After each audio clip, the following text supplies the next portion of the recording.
गांव सुखपुर में एक मेहनती किसान रघु रहता था।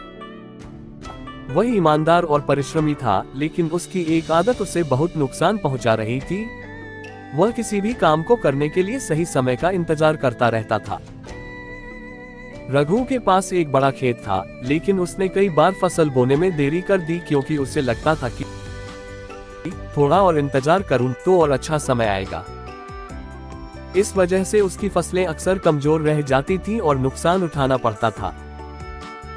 एक दिन उसके दोस्त हरीश ने उससे कहा,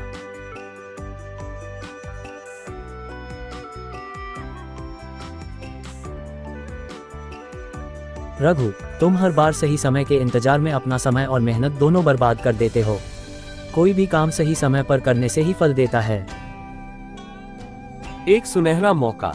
एक दिन राजा के कुछ सिपाही गांव में आए और घोषणा की, राजा को अपने महल के लिए ढेर सारा गेहूं चाहिए। जो किसान सबसे अच्छी फसल लेकर आएगा उसे इनाम मिलेगा और महल का स्थायी आपूर्तिकर्ता बना दिया जाएगा। गांव के सभी किसानों ने तैयारी शुरू कर दी, लेकिन रघु फिर सोचने लगा, अभी थोड़ा इंतजार करता हूँ, बाद में बीज डालूंगा ताकि मेरी फसल सबसे अच्छी हो। लेकिन इस बार भी देरी हो गई। जब तक उसने बुआई की तब तक मौसम बदल चुका था। बारिश कम हुई और उसकी फसल कमजोर रह गई। पछतावे का समय। जब राजा के सिपाही फसल खरीदने आए तो बाकी किसानों की अच्छी फसल देखकर वे बहुत खुश हुए। लेकिन जब वे रघु के खेत पर पहुंचे तो उसकी फसल कमजोर और अधपकी थी।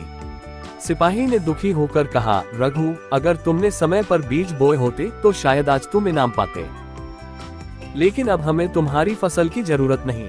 रघु को बहुत पछतावा हुआ। वह समझ गया कि सही समय का इंतजार करना उसकी सबसे बड़ी भूल थी। अगर उसने समय पर मेहनत की होती तो आज वह राजा के महल का आपूर्तिकर्ता बन सकता था। उस दिन से रघु ने अपनी सोच बदल दी। वह हर काम को सही समय पर करने लगा और मेहनत के दम पर जल्द ही गांव के सबसे सफल किसानों में गिना जाने लगा। शिक्षा। इस कहानी से हमें ये सीख मिलती है कि अधिक सोचने और सही समय के इंतजार में अवसर हाथ से निकल जाते हैं। सही समय वही होता है जब हम निर्णय लेकर कार्य शुरू कर देते हैं।